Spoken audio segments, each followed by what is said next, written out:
So there's a couple in Connecticut that wanted to conceive a fourth child, but they were unable to do so. So they decided to pay a surrogate $22,000 to carry their child. They used an anonymous egg donor, and they used the father's sperm, and the surrogate signed a contract saying that she would be willing to carry the baby, and she would be willing to abort the baby if it had any defects or any developmental issues.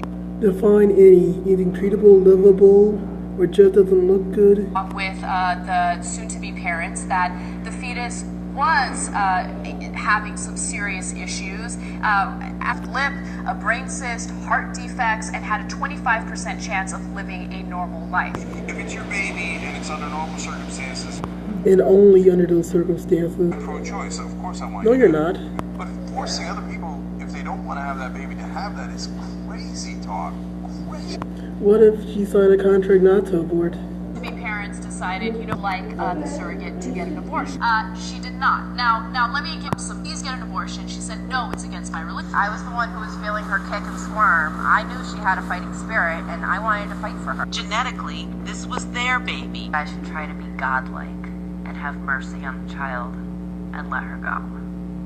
And what did you say? I told him that it wasn't their decision to play God. Well, why did you sign the contract indicating that you would get an abortion if the fetus had to.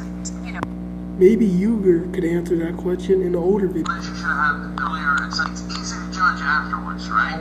But when you're in the middle of it, I don't know. Maybe she changed her mind. Maybe her health changed. Maybe a lot of things happened. But it's not for us, the judge. That's the whole point of Roe versus Wade, and the whole point of not getting between. But then the couple says $10,000. We don't want you to have this baby, and she's $15,000. She claims that she asked for $15,000, and before the couple could tell her, no, we're not going to give you $15,000, she had already changed her mind and said, no, I'm not going to get an abortion anyway. You saw that $10,000 figure. Did you think maybe I'll do it? In a weak moment, I asked her to tell them that for $15,000 I would consider going forward with the termination. Parents refused her request. She says she quickly regretted asking for the extra money anyway. Not buying that at all. Sue her because of the fact that she did sign that contract, and it was a breach of contract, and have to pay the couple back the money that they paid you to be the surrogate. I was the one who was feeling her kick and squirm. I knew she had a fighting spirit, and I wanted to fight for her. Even if it was for religious reasons, you signed a contract, and it's not your decision, and you think you're doing the moral thing. I don't think you're doing the moral thing. I think you're doing amoral. So no one cares what you think, Uger. In fact, what the parents think doesn't matter. Even what Kelly thinks doesn't matter. Well, maybe it's her body, so that matters. But for the child's life, the only thing that matters is the fetus herself, her behavior, her movements. Is she moving healthy,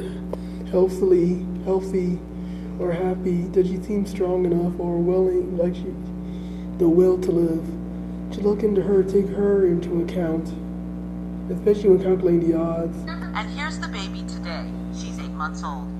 To protect her privacy, we're not naming her or the family Kelly found to adopt her. Have benighted her. Oh my God, she's the greatest. She protected the life. She protected. Okay, so she did protect the life, right? But at the same time, think about what this little girl is going to go through, because she was born with severe abnormalities and severe health problems. Okay. In many other ways, she's developed like other babies. She smiles, babbles, and grabs for toys.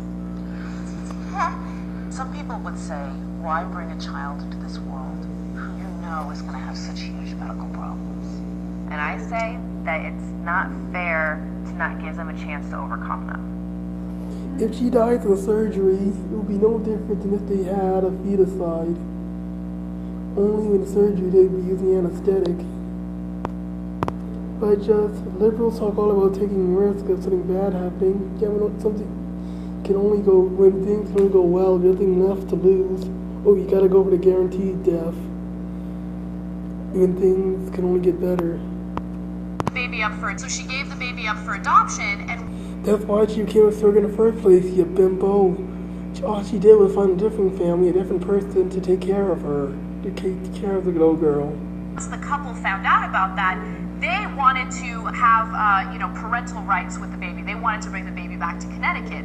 However, have the same, doesn't genetically belong to the wife. He has no rights. And a doctor does have genetic relations? Something sounds fishy. CNN reached out to the parents. They didn't respond to repeated calls or emails, and we're not naming. So they proposed, if you have this baby, we'll give her up, and she'll become a ward of the state. I'm not gonna let her become one of those forgotten, disabled kids gets lost in the system. Anna, you fucking liar. Anna. 10 million, 20 million, 100 million people. You don't have to have every single one. You should watch the movie Ants. Oh, well, the surrogate's kid has 3 heads, but the surrogate's gonna have it anyway. Conjoined triplets don't deserve to live.